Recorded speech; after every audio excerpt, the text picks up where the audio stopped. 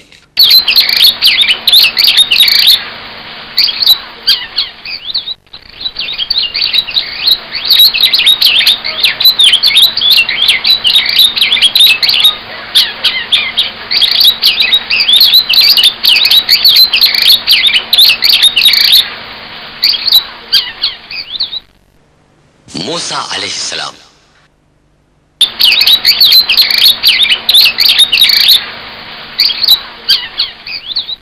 حضرت موسیٰ علیہ السلام 3200 سال پہلے مصر میں پیدا ہوئے.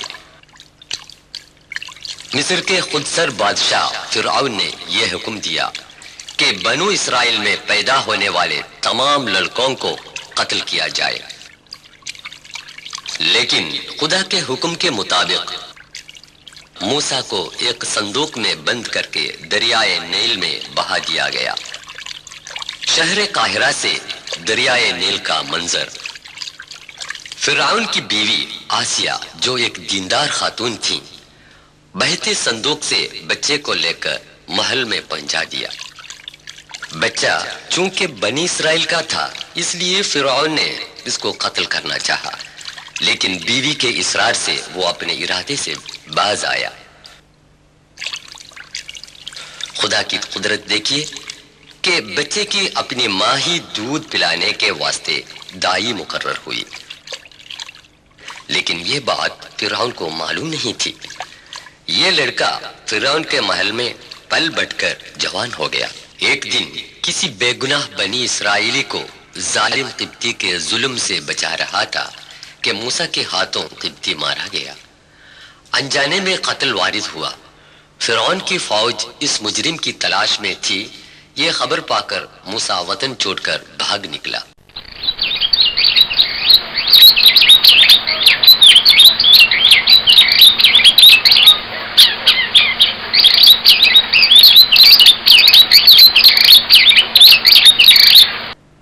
موسیٰ سینا اور اسرائیل کے صحرائے نیگیو سے ہو کر تنہا 600 سے زیادہ کلومیٹر سفر کر کے مدین پہنچا. بعد میں جو واقع ہوا سورہ 28 القصص آیا 23 میں اللہ فرماتا ہے: ولما ورد ماء مدين وجد عليه أمة من الناس يسقون ووجد من دونهم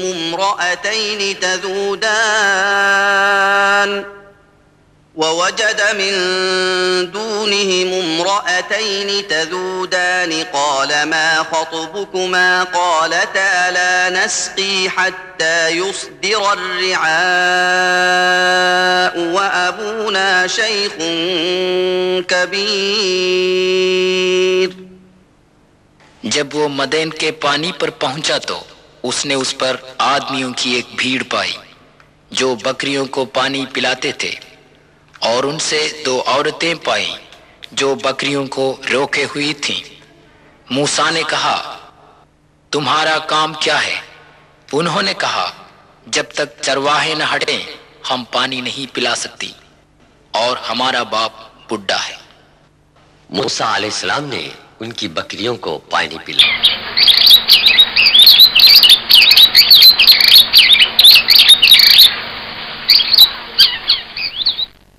یہ مدین کی وہ پانی والی جگہ ہے جس کا قرآن مجید نے ذکر کیا ہے.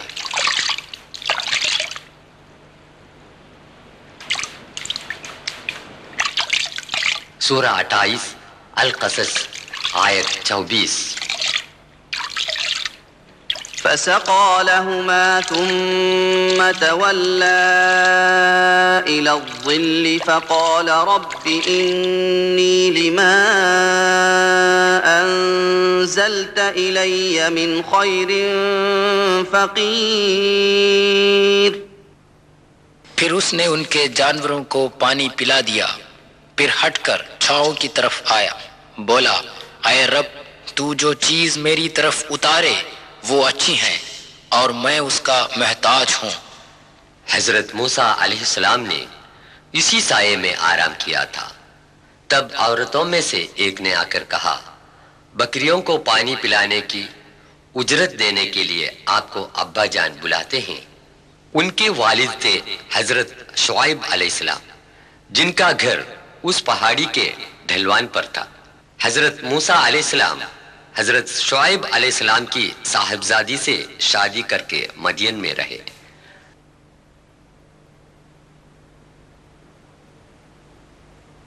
10 سال کے بعد اپنی بیوی کو ساتھ لے کر سفر کر کے جنوبی سینا کی اس وادی طوا میں پہنچ گیا جو آج کل مصر کا حصہ ہے. رات کے اندھیرے میں وہ خدا سے ہم سخن ہوئے. بعد میں جو واقع ہوئے سورہ 20 طٰہٰ آیات 12 تا 14 میں اللہ تعالی فرماتا ہے فلما أتاها نودي يا موسى إني أنا ربك فاخلع نعليك إنك بالواد المقدس طوى وأنا اخترتك فاستمع لما يوحى إنني أنا الله لا إله إلا أنا فاعبدني وأقم الصلاة لذكري. جب وہ اس کے پاس آیا اسے آواز آئی اے موسیٰ میں تیرا پروردگار ہوں، بس تو اپنی دونوں جوتیاں اتار دے. تو اس وقت مقدس وادی طوا میں ہے اور میں نے تجھ کو برگزیدہ بنایا ہے، بس جو کچھ تجھے الہام کیا جائے اسے سنتے جائیو. میں ہی سب کا معبود برحق ہوں، میرے سوا کوئی بھی معبود نہیں، بس تم نے میری عبادت کیا کرنا اور میری یاد کرنے کو نماز قائم کرنا. سینٹ کیتھرین یہ وہ عیسائی کمپلیکس ہے جسے 330 عیسوی میں ایک عیسائی بادشاہ کانسٹنٹین نے تعمیر کی اور سنہ عیسوی 530 میں شہنشاہ جسٹینین کے ایما پر اور کشادہ بنا دیا. خدا سے وہ لمبی گفتگو ایک درخت کے قریب سے ہوئی تھی. سورہ 28 القصص آیت 30. فلما أتاها نودي من شاطئ الوادي الأيمن في البقعة المباركة من الشجرة أن يا موسى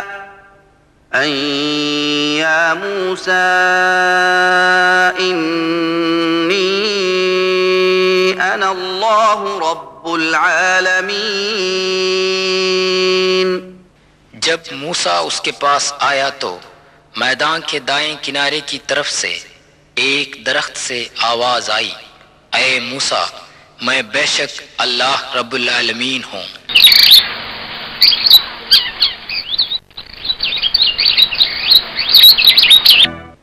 جہاں کلام الہی سنایا گیا تھا وہاں ایک درخت تھا. آج اسی جگہ پر ایک اور درخت لگایا گیا ہے. چونکہ اس وقت شعلہ دکھایا گیا تھا اس لیے یہ درخت سلگتے پودے برننگ ٹری کے نام سے مشہور ہے. عیسائیوں کی بنائی گئی اس سینٹ کیتھرین کمپلیکس کو محفوظ رکھنے کے لیے سنہ 6 ہجری میں حضرت صلی اللہ علیہ وسلم کا ارسال فرمایا ہوا خط آپ کی فراخ دلی اور مذہبی رواداری کا ثبوت بن کر قائم رہتا ہے. اس خط کی کاپی اس کمپلیکس کے اندر محفوظ ہے. پھر خدا تعالی نے موسیٰ علیہ السلام کو حکم دیا کہ ہاتھ کی جو لاٹھی ہے اسے زمین پر ڈال دے.